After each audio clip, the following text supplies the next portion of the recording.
Hi everyone, welcome, or if you were with me before, welcome back to my channel. My name is Stephanie, and on this channel I primarily discuss knitting, spinning yarn, weaving, really anything that is related to the fiber arts. I'm also, now that I'm starting again, going to keep you up to date with any other artistic endeavors that I get into.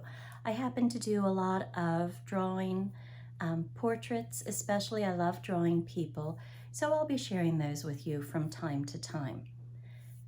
The way that this video is going to go is that I'm first going to give you an update on where I've been for the past couple of years and what's going on in my life. Then I'll follow the typical format of knitting vlogs, and I'll let you know if I have any finished objects, any unfinished objects, of which I will tell you that is the main state of where I am, and then I'll also share any acquisitions that I have. And today it's going to be an acquisition heavy vlog because here in Kentucky we have both a yarn crawl and a fiber crawl going on this week. And I've already been to several farms and stores, so I have a lot of things I want to share with you. But first, the update. So, I was going pretty well there for a while, recording lots of videos, tutorials, and getting them uploaded pretty much at least once a week. And then everything in my life got really, really busy and also really, really hard. So I ended up having to stop recording, and I also wasn't even able to spend much, if any, time with artistic or creative endeavors. A few years ago, some of you might remember that my husband had an aneurysm in his celiac artery. Now, most of the time, in fact, we found out after the fact that 98% of the time, this is something that is almost instantly fatal. Don't worry, he's still fine. He's still with us and is doing great.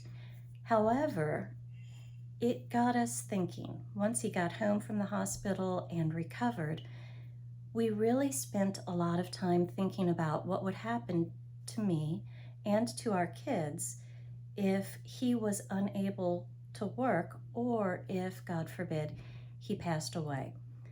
Most of you know, who have been with me, that we have a lot of kids, and I would be left to be supporting the kids and myself if my husband wasn't here or couldn't work.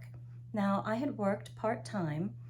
At the time that this happened, I was working both with a dog boarding and daycare and training center, and I was working for a horse farm, both of which I absolutely loved.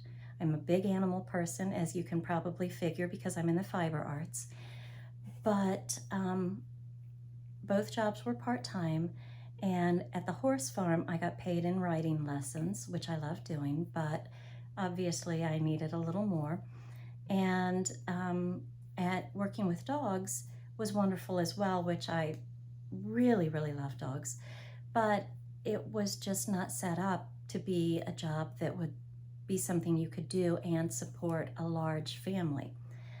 I also was a writer, still am, but not as much, and I had a novel come out in 2016 called The Peculiar Miracles of Antoinette Martin, and I'll link that below if any of you feel like checking that out. But if any of you are writers, you also know that unless you're a very well-known writer, it's often not enough to support a family financially. While I still do get royalties from my book, it's a very small amount.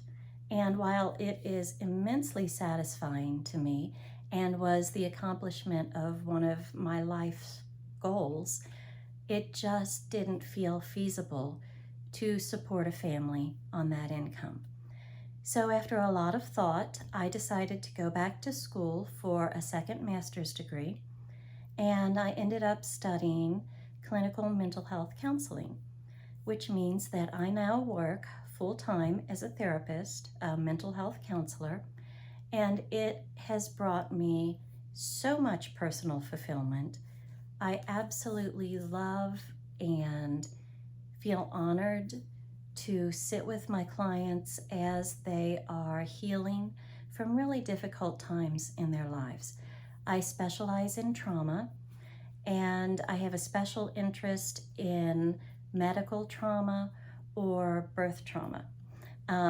Of course, I do treat other things. I also really enjoy treating anxiety, as it turns out, which was a surprise for me. So between going back to school and now working full-time, my time has been really, really limited. So I actually have not been doing anything fibery for the past several years. And in fact, I had packed up a lot, if not all, of my crafting equipment. I put my spinning wheels away. I put my little Cricut loom away. Most of my knitting also. Now, some of this was done because we were trying to sell our house and get some acreage, which fell through. So a lot of my stuff was just packed up in the basement, which made it even harder to access. So I really wasn't doing much of anything for the past 2 years or so, except going to school, researching mental health, and now seeing clients on a full-time basis. In fact, after I record this, I will be seeing clients for the rest of the day. And while I absolutely love my job, and really it could not be a better fit for me, sometimes because I do sit with people during really difficult seasons in their lives, I need some way to take care of myself so I can continue to be effective as a counselor. So recently I decided to pick up knitting again, which got me back into everything that has to do with fiber, and I'm really loving it. So I also want to add in, and I debated talking about this, but most of you have been with me for a while, and if you're here because you know me from writing, I think that you might find this relevant as well. So my daughter Grace, who I might have talked about in previous videos, we adopted her from China when she was 22 months old in 2005, and she passed away in December of 2021, 2 months before she would have been 18. So for a long time, I just didn't do much of anything except grieve and work, which was a godsend, having meaningful work to pour myself into. But it's just been recently that I've felt like I'm kind of climbing out of that hole that you fall into when you're grieving, especially after losing a child. Grace had some pretty severe special needs. In fact, the main character in my book, The Peculiar Miracles of Antoinette, she was based on my daughter Grace. At the time of her death, Grace was 17, and she was still in diapers. She couldn't speak.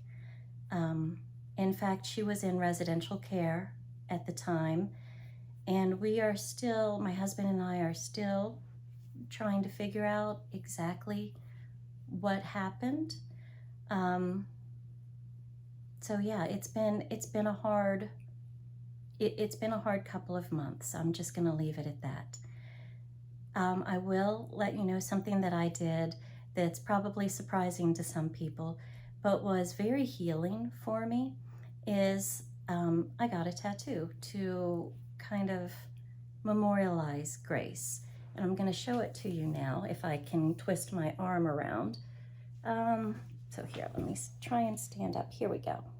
So Grace's Chinese name was Xinyu, and Xinyu means happy feather.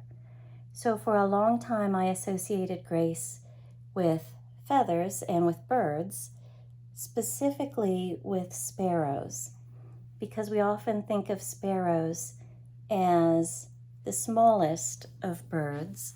There's that scripture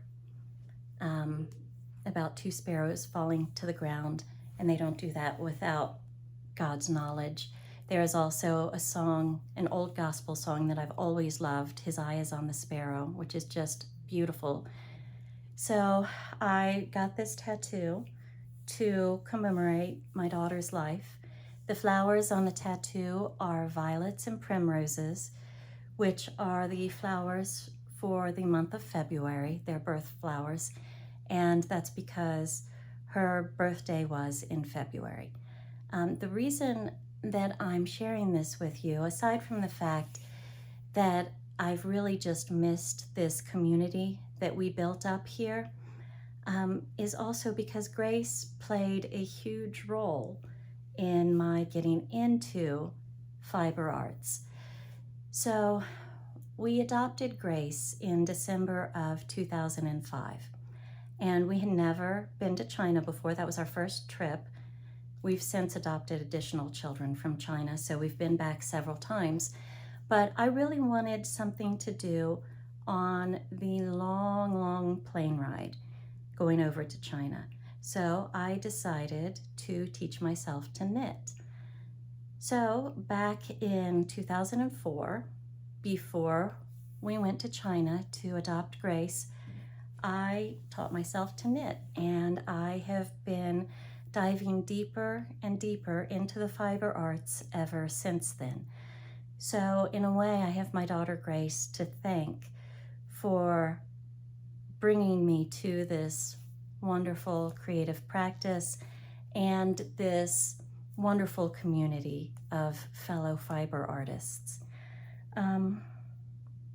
In addition, as a mental health counselor, we talk about self-care a lot, and I'm sure that a lot of you have noticed that when you pick up the needles, or when you sit before your wheel, or when you're weaving or processing fleece or dyeing, whatever it is that you do in this fiber world, or for my fellow artists out there, when you sit down and draw, your mind moves into what we call a flow state, and that's simply a form of mindfulness where you are intensely present.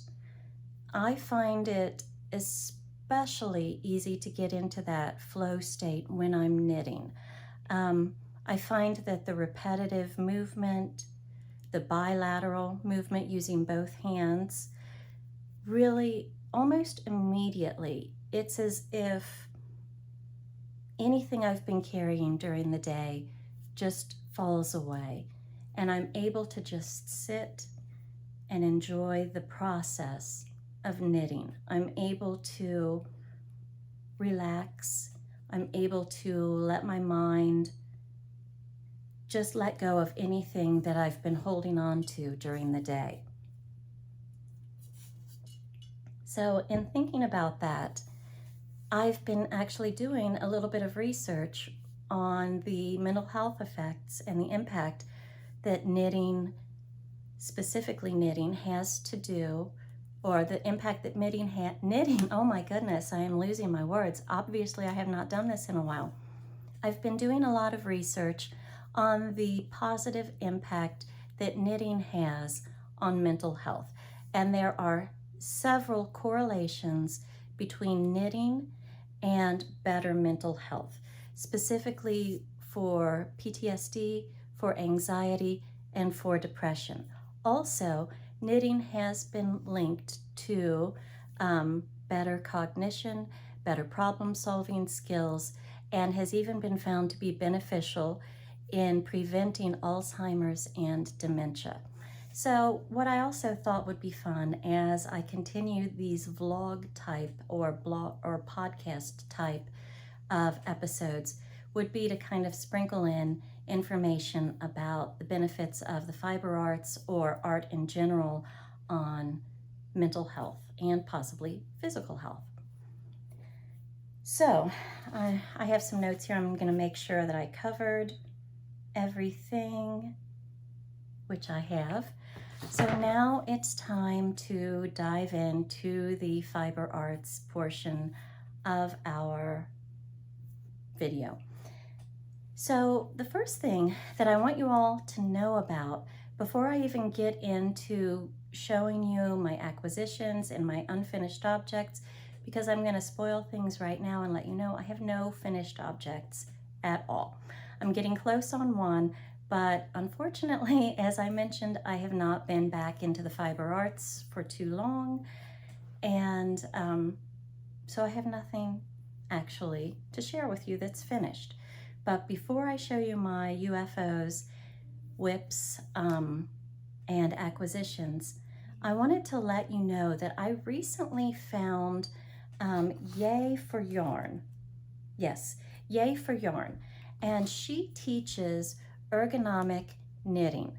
Now, I happen to have an injury on my shoulder here, actually, from my daughter Grace pulling me down the stairs.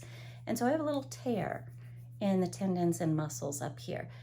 So when I would knit, I could only go so long because this arm would hurt, this shoulder would hurt a lot. So I'd have to take frequent breaks, which we should do anyway just to maintain our physical health. But it was really irritating to not be able to continue knitting the way that I wanted to. So I was Googling ergonomic knitting or pain-free knitting, and I came across Yay for Yarn. She actually teaches how to knit without pain. And she has this course on Teachable. I think it is $49, and it is all about knitting faster ergonomically. And let me tell you, it has been a godsend for me. I don't have as much pain. I still have pain, like even right now, it hurts, but it's not the way it used to be. It is so much better. I find that I'm so much more relaxed while I'm knitting, and the technique that she teaches for purling has really increased my speed when I'm purling. So I'm gonna definitely link her course in the notes below, because I really encourage you to just check it out. Even if you don't have pain now, it would be a good practice to get into the good habits that she talks about, and it would just help you knit faster if that's of interest to you. So that's Yay for Yarn, and I'm putting her link below. So make sure you check that out. All right, now we will move on to UFOs, or I'm gonna just call them whips, okay? I really only have one, and I'm looking on the floor right now to see where I put it. And here it is. Okay, because like I said, I just came back to the fiber arts. I actually cast this on when I started my master's program because I thought that in between classes, or if I got to school early, I could sit and knit. Well, two things happened there. First, halfway into my first semester, so about, we were on spring break, so maybe 7 or 8 weeks into the semester, COVID hit and everything locked down.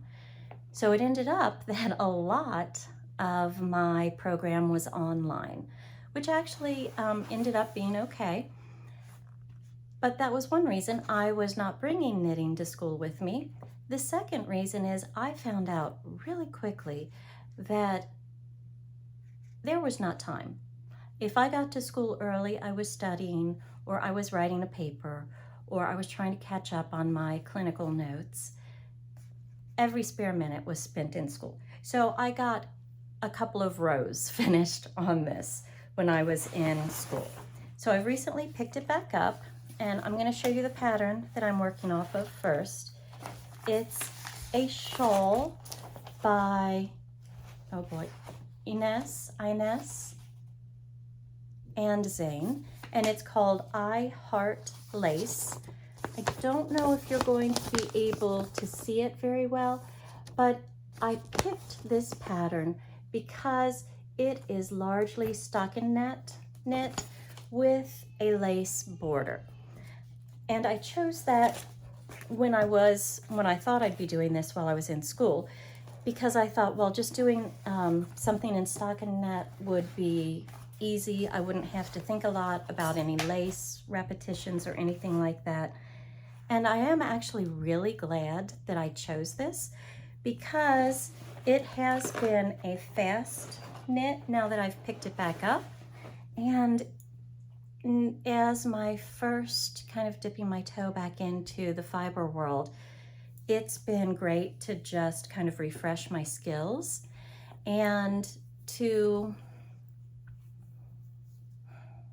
when I have hard days, when I'm thinking of my daughter, or if I've come home from work and I need to process some particularly difficult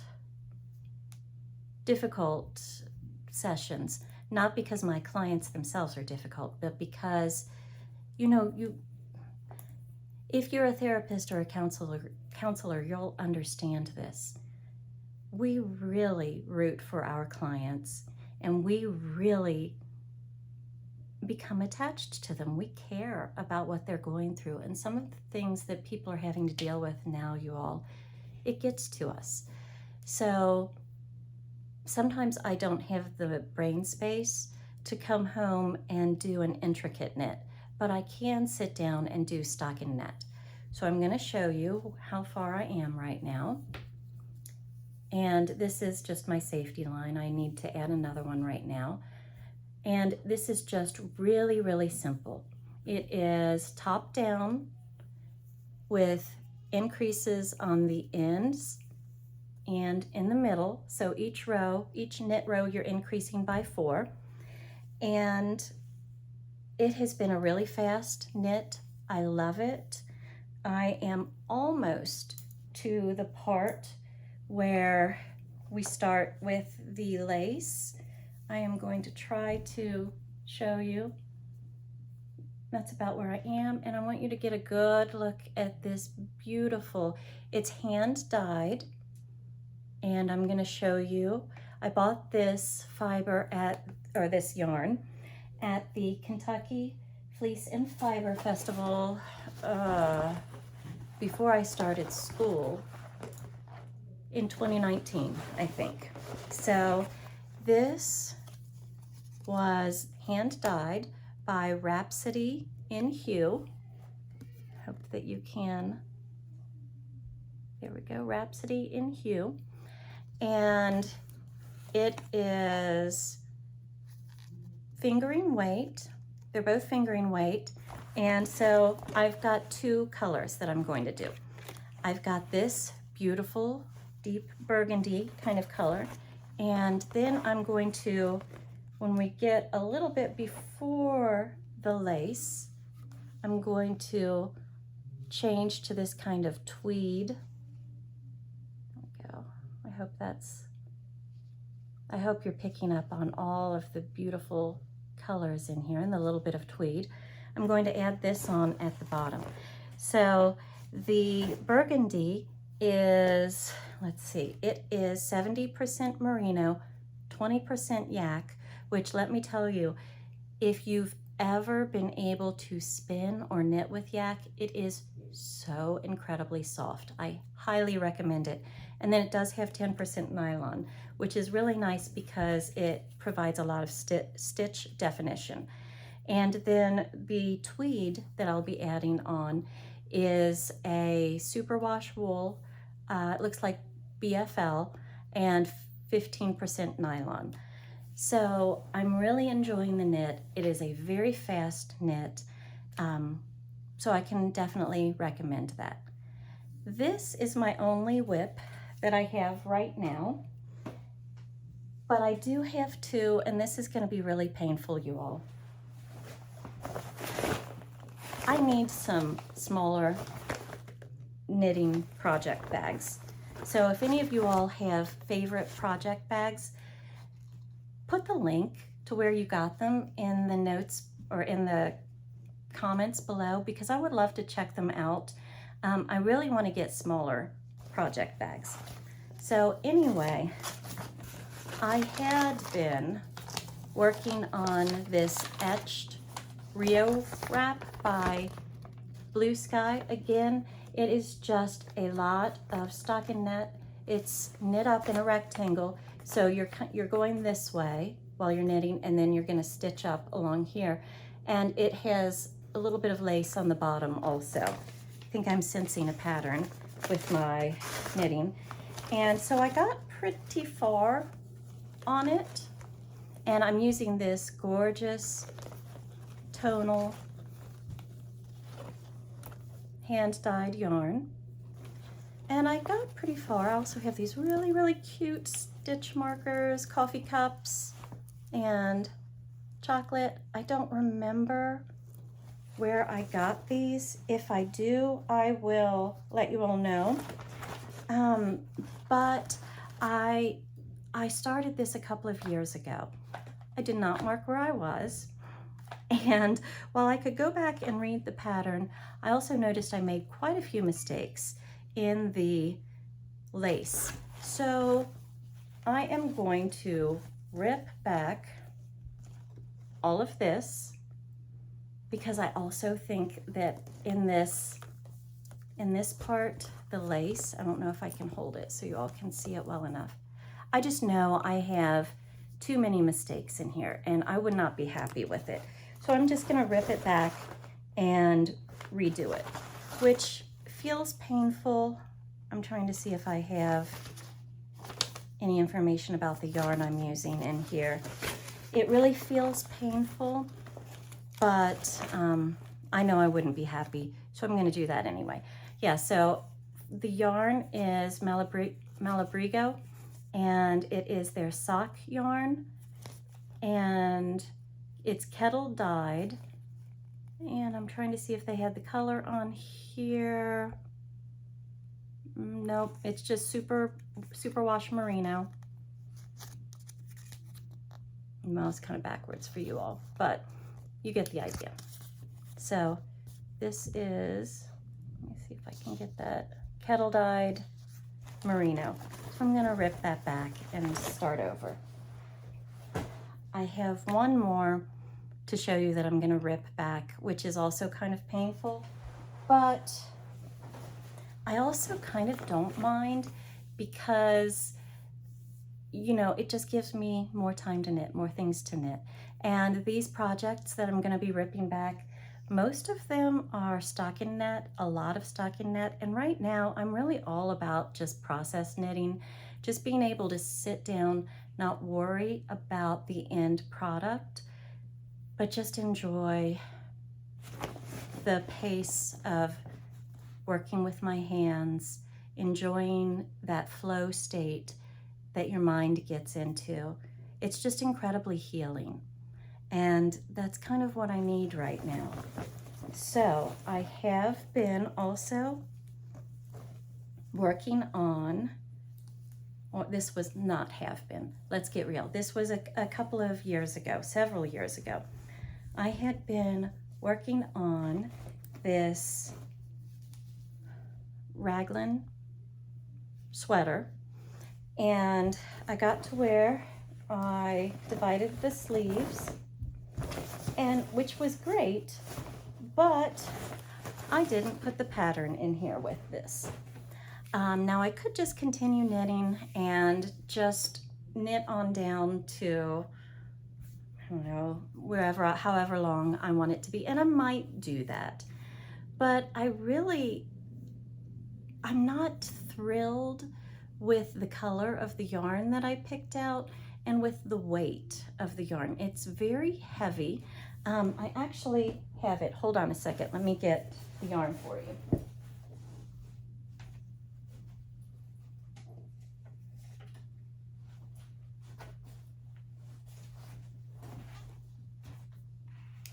So yeah, so this is from Quince. Okay, and the color is not showing up here. It's actually a blush pink, and it's really beautiful, but it also is kind of similar to my skin tone, and I don't know if I want an entire sweater this color. However, one of my acquisitions is, and I'm going to obviously move into the acquisition section right now. During the yarn crawl, actually, I just stopped by yesterday at one of my local yarn stores. I'm really lucky in that I live in the Cincinnati area, and we have got several great yarn stores. So I purchased from the store Hank, a yarn boutique, and I will link them as well.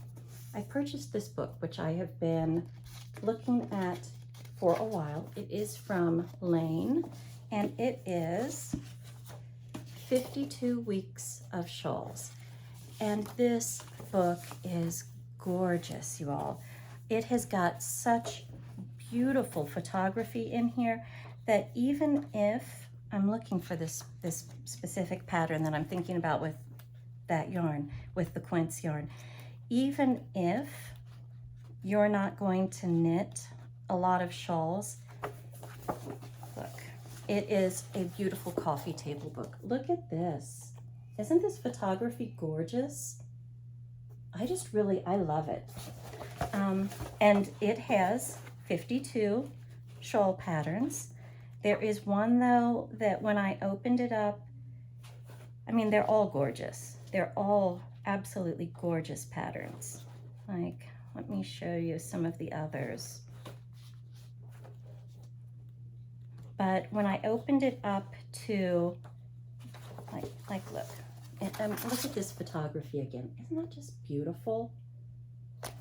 But when I opened it up to this specific pattern, and I should have marked it, but I did not. Again, I just have to keep showing you all these pictures. Look at that. Isn't that beautiful?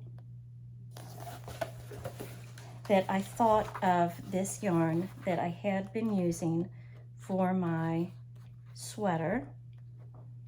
And let's see, bear with me.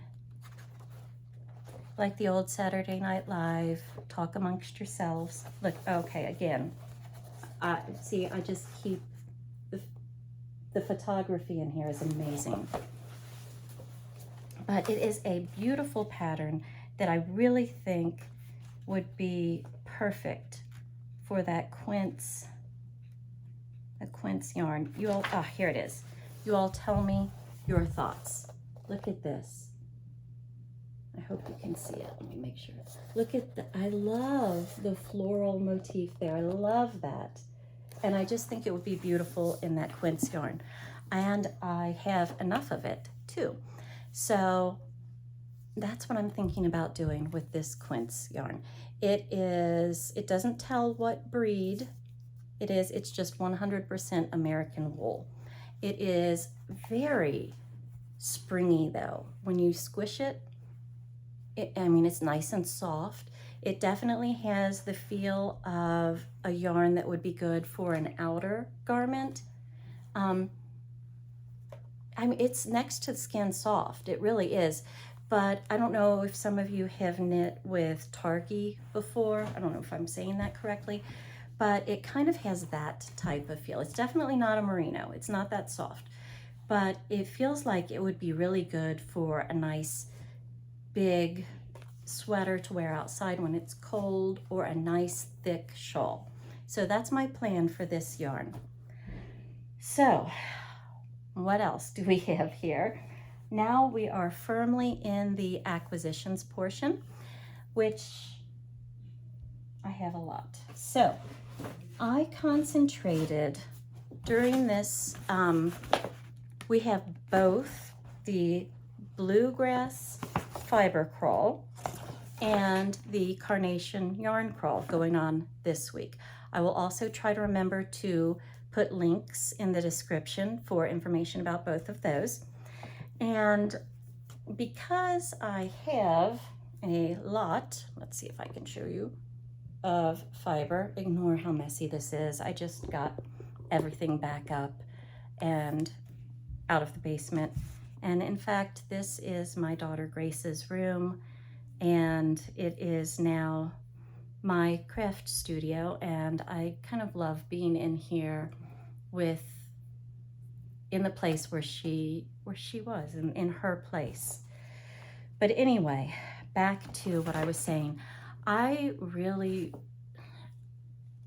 So because I'm a spinner, I'm really invested in natural yarn and natural look yarn. I absolutely love the natural colors, especially when it comes to alpaca. So I decided that that's what I was going to focus on during this week, because not that I don't love hand-dyed yarn. As you can see, I've got all these hand-dyed yarn skeins behind me.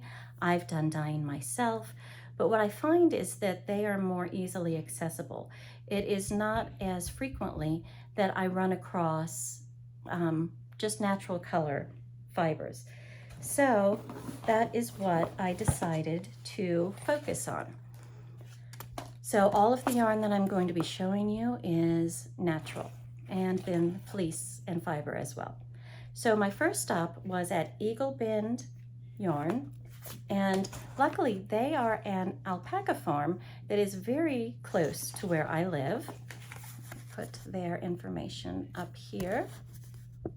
And they have got wonderful yarn. This is an alpaca and merino blend. It's an 80-20, so 80% alpaca, 20% merino.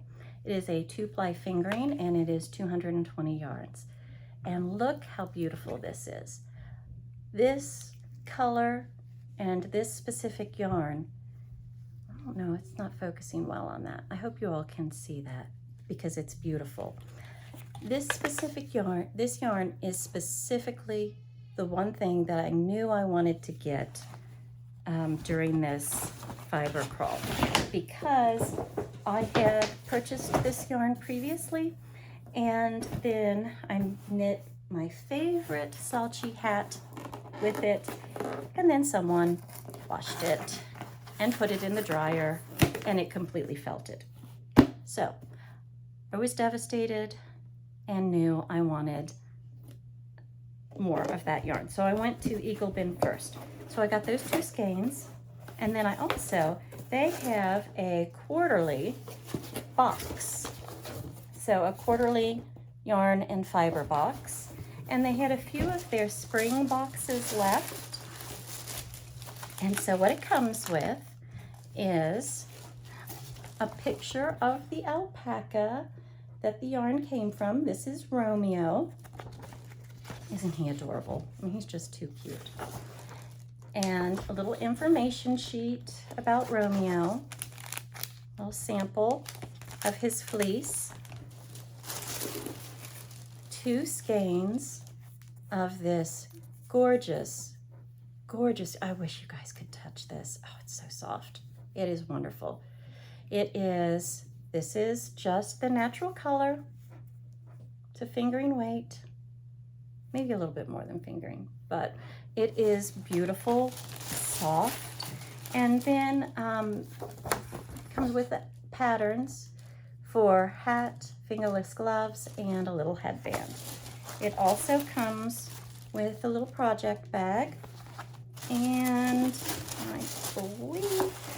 I think that some of the boxes, yeah, that's it, but some of the boxes actually also had a crochet pattern, but I prefer knitting to crocheting.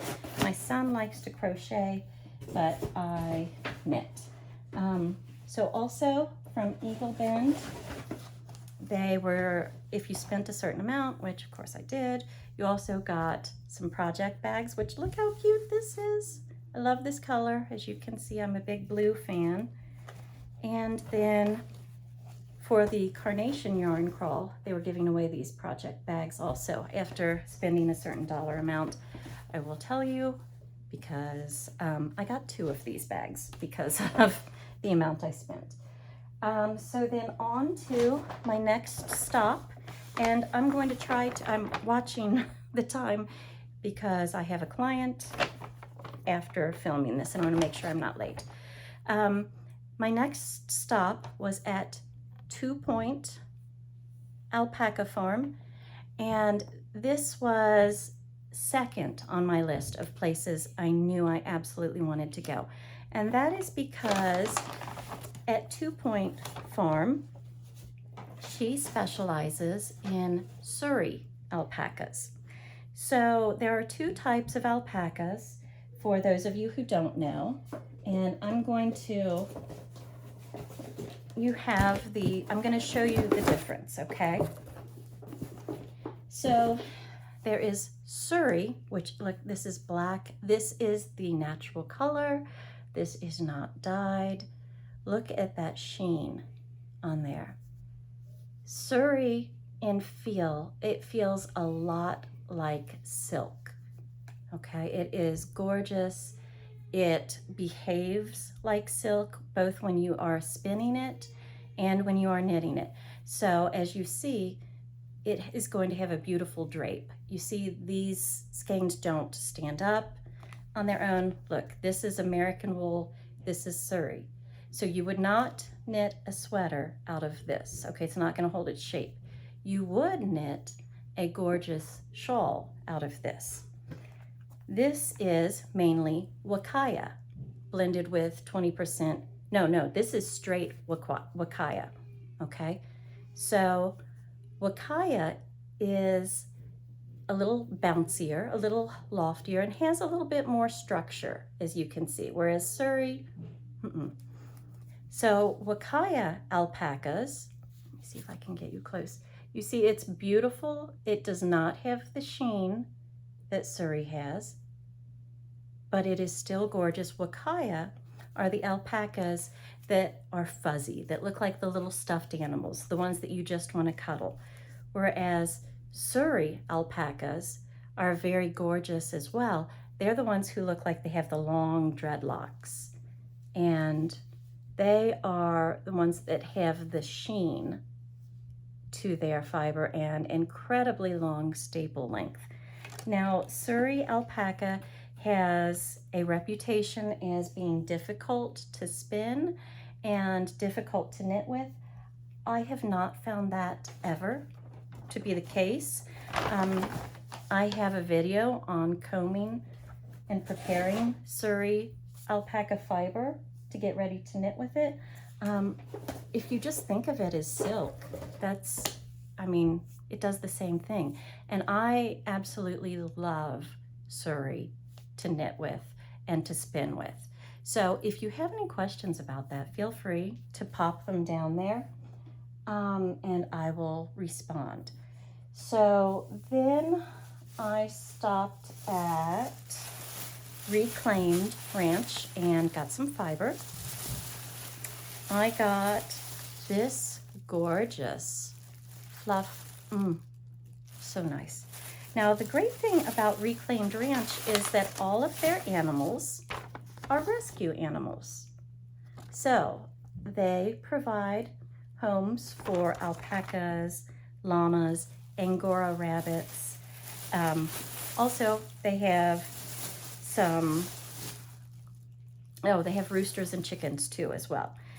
So they then sell the fiber and use it to support their farming endeavors.